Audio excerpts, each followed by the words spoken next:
Hi guys, in today's video I'm going to be sharing with you all an easy stew beans recipe that you're going to make in your Insta Pot.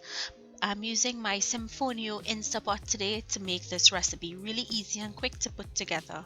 So in my pot I'm going in with 2 cups of washed pink beans.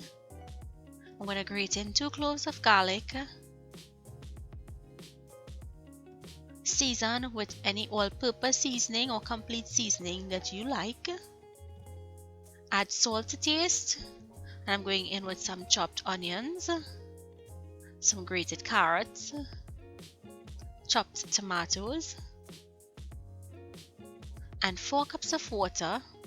You can put any other types of seasonings you would like in this.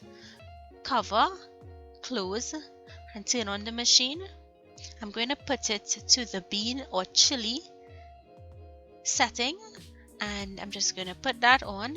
It's going to pressurize and then it will start cooking. And after 30 minutes your beans will be ready. You just want to make sure you let the steam out of it. You don't want to open it when it's pressurized. Once open, you're going to check the beans. They're nice, they're so tender. Look how perfect this is. Super tender. So I hope you guys enjoyed today's recipe. You see how easy it was? You just throw everything into the pot and it cooks it. I'm finishing it with a piece of golden ray butter, and then I'll taste and adjust my salt, but this is ready to be served. So I hope you guys enjoyed this recipe. Make it, let me know. I'll leave the link for the product down in the description box, so make sure and click on that. Thank you for watching, and I'll see you in my next video. Bye!